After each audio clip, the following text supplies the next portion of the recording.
This is my presentation on understanding my community. The customs and traditions of Colby Public Schools USD 315. Um, a lot of the traditions are activity based.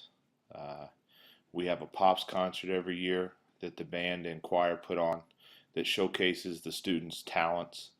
Uh, it's not your general, it's all done student wise. All the students put together the songs and do the arrangements, and so it's a really cool thing. We also have a high school musical in the fall. Um, we have two really big athletic events that are in Colby. The first one, the Paul Wentz Tombow and Orange and Black Classic, is a basketball tournament that attracts teams from the four-state area of Nebraska, Kansas, Colorado, and Oklahoma.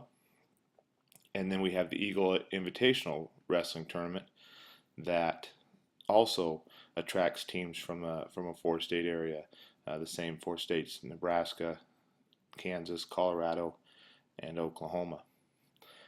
Every some traditions that we have that are not activities based.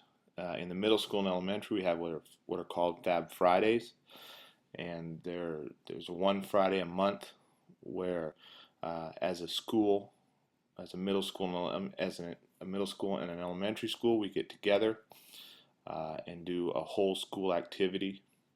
And in the high school, they have what's called Eagle Fridays, and they separate kind of out. The students can pick things that they want to do, that like cooking or playing certain athletic event that they don't normally do, and they can go ahead and do that on the Eagle Fridays. And then the elementary has Donuts with Dad, and they come a local organization donates donuts, and you come in with your elementary student and you have breakfast with them. And it's a great deal. It's for dads to come in and spend some time with their kids in the morning, because a lot of times that doesn't occur. And then we have the normal homecoming bonfire, homecoming dance. We have a jersey auction uh, for the festivities, and that's the bonfire is the pep rally the night before. Then the Saturday we have the dance, and during the bonfires when they auction off the jerseys to help raise money for different activities in the school.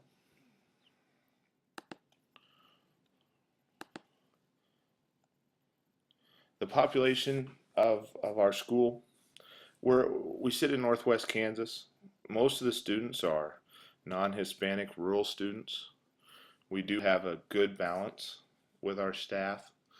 Um, we have several experienced teachers, but we do have some incoming teachers. It's been with the budget funding, we've not replaced a couple teachers that have retired, and that is kind of hurt. Um, our population has there's a lot of activities, different activities that students can participate in. Even though we sit in a rural area, we sit right off of I-70, and so we have an availability to participate in not only just agriculture, but into business and professional organizations as well. We have had a gradual decrease where we sit in northwest Kansas. There's been a population decrease, and so we've had a gradual decrease in our enrollment, but it has not been so much as we've had to change class levels in athletics or activities. We've maintained in a 4A classification throughout. Um, we do have our students come from different backgrounds: service industry, professional, and of course agriculture. The school, USD 315, has several ways to communicate, both inside the school district, within the school district, and to the community around. We have our school newspaper, which comes out uh, once a month. It circulates through the schools, the middle school, elementary, and high school. We have a cable channel that lists different events that are coming up. We do get some exposure through media, local media. Colby has a radio station that carries our activities on it. in each sports season. And a nice thing that's come about, Rich Epp, who was a former radio broadcaster, has set up a website called openspaces.sports. And he then puts all of our sports activities online and then archives them so you can watch them later. I have a daughter that's going to be a senior next year, and where I coach football, I don't get to see her play much, so I've watched a lot of the archives online. We have a school website that it connects to our power teacher and our power grade so that they can the parents can check anytime on the grades, and it obviously gives information about the school district. And we have a notification hotline that if the school has to close or if there's an emergency of some sort, it will call your home phone, or you can have it set up to text your cell phone or to email the parents of students with any emergency information that comes from the school. We have several groups inside the school. We have forensics, debate, chess club, Cosmic Crayon, which is an art club. We have FFA and livestock judging, young humanitarians, Scholars Bowl, and we have FCA in the middle school, and we're trying to get started in the high school. As far as teacher organizations in the school improvement team and the coordinating council. Coordinating council deals with the curriculum, textbooks, and that kind of stuff. And if you would like to add to the curriculum, or when something comes up that they want to take something out of the curriculum, it has to be passed through coordinating council. And there's a representative from each of the schools on there, as well as a community representative on coordinating council. We have National Honor Society and STUCO, or Student Council, in the high school. We do not have it in the middle school. And we have the teachers organization, the KNEA. We don't have really too many community outreach programs. The one we do have, Big Brothers and Big Sisters. And one of the things that we do have between groups in our school is there is a little bit of a rift between athletic and activity programs.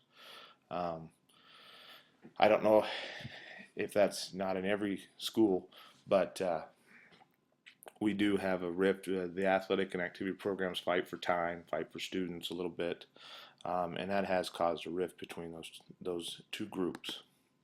The leadership in the program, to be honest with you, this really goes to the standard number 3, with an educational leader promotes success of every student by ensuring management of the organization, operation, and resources for a safe, efficient, and effective learning environment. I think our leadership in our school does very well with this. We have department heads. The framework from the superintendent on down does really well. And the certified and non-certified staff is managed well by the leadership.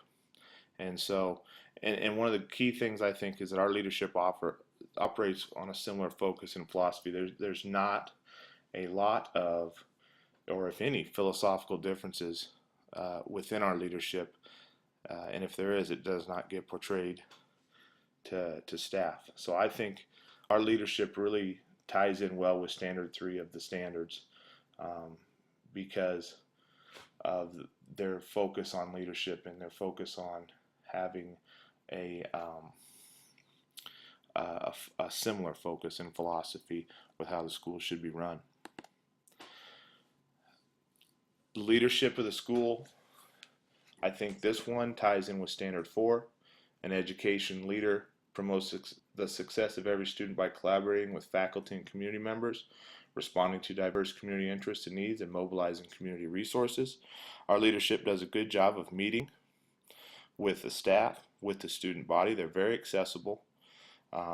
There's a clear communication line with the Board of Education, and there's a clear communication line with the public, as you'll see in the next slide. But our leadership always has their door open and does a nice job of allowing us to collaborate with them on certain things that come up in the school. We do have a very strong financial officer. Joe DeYoung, our business manager, does an excellent job with uh, keeping everyone informed on the budget of the school and everything that goes along with that. Our leadership goes to certain meetings such as Rotary Club, Lions Club, um, throughout the months of the school year to gauge what's going on in the community and how the community is feeling about the school. And we have really three people besides Joe uh, that monitor the spending and revenue of the district, make sure our orders are relevant, make sure that we have everything, the money to pay for it, and that kind of stuff. So it keeps from, there's a process there that we have that keeps from teachers from spending things if they don't have the money for it. And that goes all the way from activities to different educational departments. We don't have a lot of pressure outside of the school district in the community that talks about our curriculum, that thinks that our curriculum is not right. The one thing that we feel stress from is the funding, which I think there's probably not a school in Kansas that doesn't feel pressure from funding over these last few years, because it has fluctuated. It's gone below certain levels that it hasn't been in years, and that does put a stress on staffing, on different programs that can be offered on different classes, how to cover classes. We've gone from having to not share teachers between buildings to share teachers between buildings, and that has caused scheduling problems and offering of certain classes, and how many classes we can offer, as far as, can we offer 2 or 3 strength training classes, can we offer 2 or 3 biology classes rather than just one time. So if we've had any kind of pressure put on us, it's definitely from a funding standpoint. We sit in Northwest Kansas. It's a homogeneous setting. We don't have a lot of social, economic, religious differences. We have very few social tensions within the district because of where we sit in the state of Kansas. But that is not to say that we don't have problems. Like most schools, we do have certain cliques that go up and down, both in which surprises me even as far down as the elementary school, and we have then tensions that can come between those cliques. Some of those cliques are athletic, non-athletic related. Some of those cliques are within the activities or within the athletics, who's outperforming who and that kind of thing. But as far as social tensions, it really comes down to a lot of cliques, not really any racial tensions or economic tensions or religious differences or tensions in our school district. So USD 315 does a great job with its leadership, and I think, like I said, it does hit Standard 3 and Standard 4 very well with the communication and being on the similar focus. And it does a nice job of getting out of the community and making sure that the school and the community have a similar focus. So that is my summary of this project. Thank you.